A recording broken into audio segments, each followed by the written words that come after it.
மதுரையில் தமிழ்நாடு நெடுஞ்சாலைத்துறை சாலை பணியாளர் சங்க செயற்குழு கூட்டம் தனியார்மயத்தை கைவிட்டு காலிப்பணியிடங்களை நிரப்ப புதிய அரசுக்கு கோரிக்கை.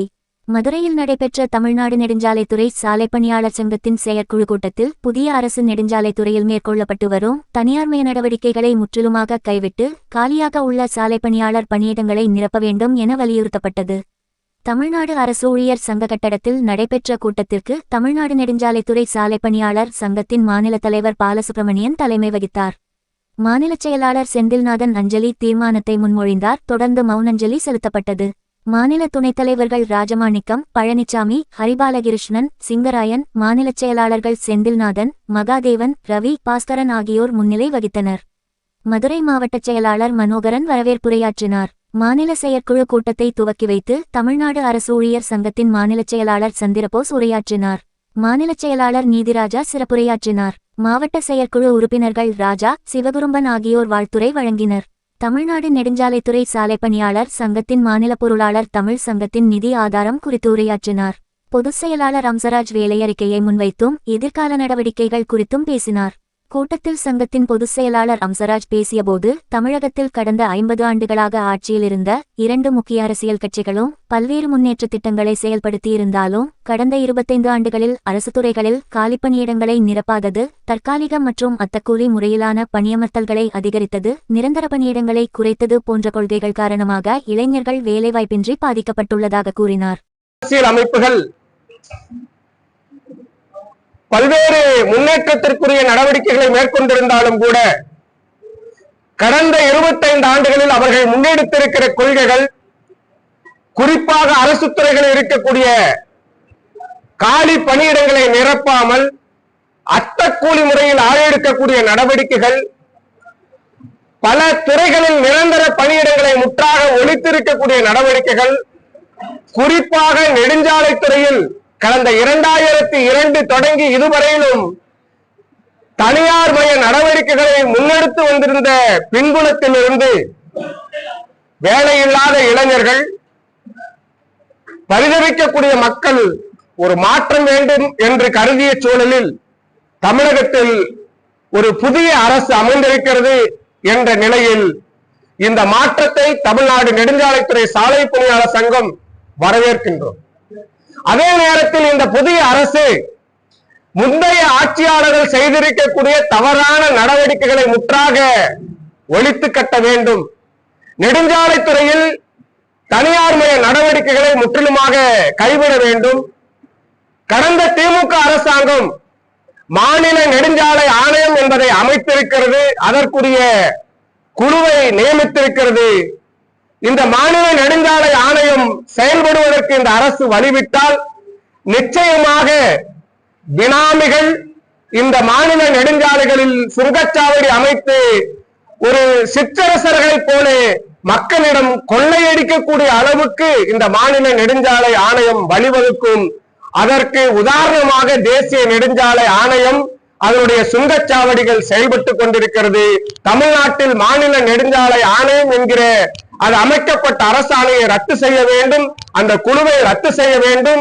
நெடுஞ்சாலைத்துறை அரசே நிர்வகிக்க வேண்டும்.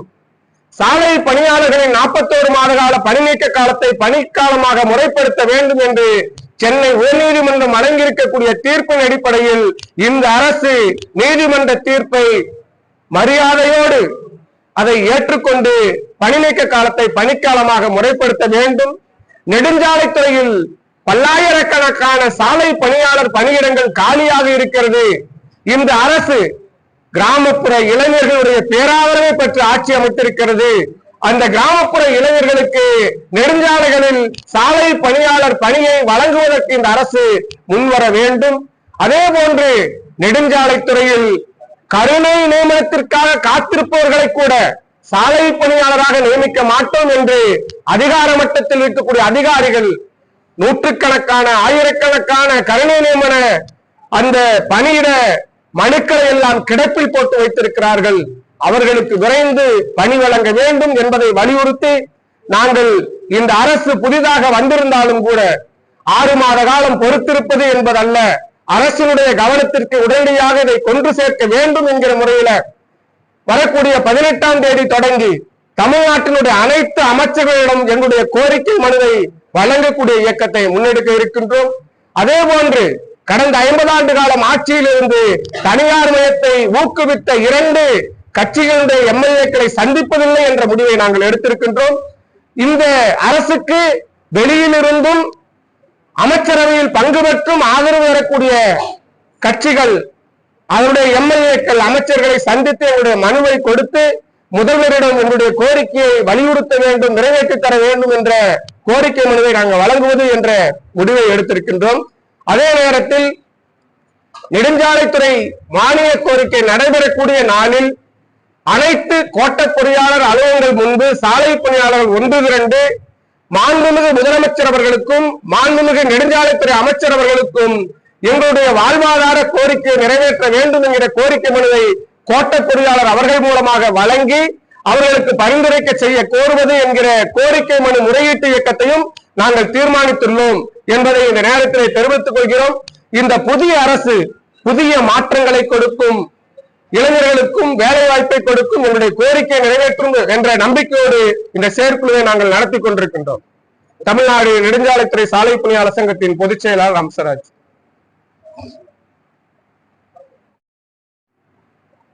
கடந்த ஆட்சியாளர்கள் ஒரு முறையான பணி நியமன நடவடிக்கையை முன்னெடுக்காத சூழல்ல நெடுஞ்சாலைத்துறையில் பணிகளை சிறப்பாக செய்து முடிக்க வேண்டும் என்ற நோக்கத்துக்காக பொறியாளர்கள் தனிப்பட்ட முறையில அரசினுடைய நேரடி வரவினத்திலிருந்து ஊதியம் கொடுக்கக்கூடிய நிலைமையை அவங்க கையாளல.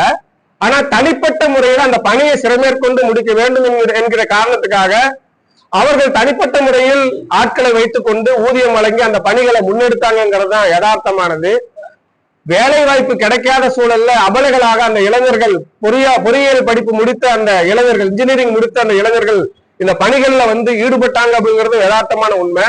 தமிழ்நாடு முழுவதும் 3000க்கும் மேற்பட்டவங்க ஒரு அட்டக்கூலி என்னம்மா தினக்கூலி பணியிடத்தில் கூட அவங்க இல்ல, ஏதோ சொற்ப தொகையை கொடுத்து சில பணிகளை நிறைவேற்றி கொண்டார்கள். அந்த தன்மையோடு இருந்தவர்களுக்கு அந்த வாய்ப்பும் மறுக்கப்பட்டிருக்குங்கிறது தான் யதார்த்தமான உண்மை.